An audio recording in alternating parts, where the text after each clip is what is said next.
Hello, it's Susan Rochester here from Balance at Work, and today I'm talking to Jo Muirhead, founder of Purple Co. Jo, can you first briefly tell us a bit about Purple Co? Well, Purple Co is the Purpose for People company, and it was born out of an idea that came from working with people going through career transition from a position of being forced to make a change. So I'm working with clients that have not embarked upon a career transition by choice necessarily, but rather they've been forced into it. Injury, illness, redundancy, you name it. They're feeling hopeless and helpless about where they're at in terms of their work. Now, I know that you base your work on a core belief that work has intrinsic value for people. Yeah. Can you tell us a bit about how you came to that belief?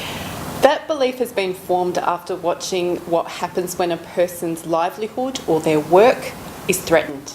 And also from an organisational point of view, when an organisation feels the threat that they're going to lose an employee. So I accept that work is not only good for us economically, it's good for us socially, it's also good for our health. And there's now research that is conclusively telling us that those who are engaged in their work have a healthier lifestyle. So can you give us an example of that, perhaps from a client's perspective? Sure. Working with an organisation, they've had a team of people that have just been really quite dysfunctional, and they haven't understood the value that each team member has played in that team. So what we've been able to do is help that organisation identify where every person needed to be seated on the bus, so to speak. So we've got the right person doing the right job within their skill set for an organisation that needed specific tasks completed.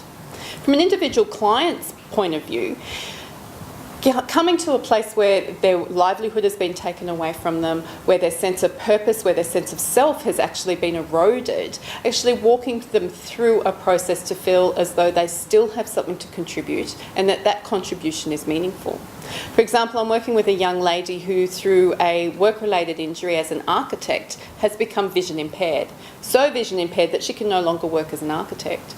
She had spent years training and was, a well-respected architect here in Sydney. Now, through a process of career development and understanding what it meant for her to be a valuable employee, we've been able to transition her into a career in law. Fantastic. So your clients, all of them I suppose, do go through major career changes?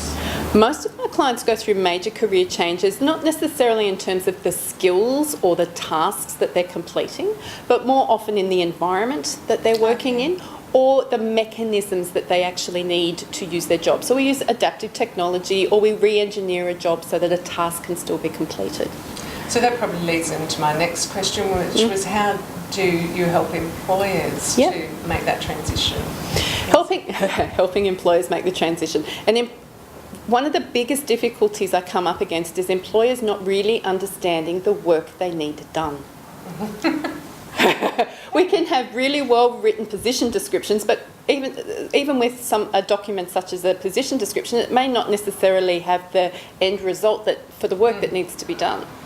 So helping an employer understand what work needs to be done and then enabling that employer or that organisation to see that there are different ways that those tasks can be completed. So introducing them to technology, introducing them to simple things like what is a definition of flexible working hours so that we can work with a person's energy levels. Okay. Yeah. Fantastic. Does that make sense? Yeah. Good I'm news. sure that must make a big difference both to the success of the employer and to the employee. And I guess that then leads to what do you see as the benefits for the employer when they get that right? Employers have a retention of employees that they possibly haven't had before. They've got the right person doing the job that needs to be done in a way that is conducive to performance. So their needs for recruitment diminish. They've also got an engaged workforce, so they've got people who actually want to be there and actually know how to do the tasks they've been asked to do. So I often see employers or organisations 6-12 months down the track going, oh, thank you so much for the work you did there. And in some cases, simple things that have been applied for one person have become an organisational norm. So that's kind of fun to watch too. Exactly. Great. So as a manager, I hope what you've heard here today has encouraged you to consider the benefits of hiring career changes. Jo and I are both available to help you with a smooth transition. just go to the contact page on our website and we'll be in touch.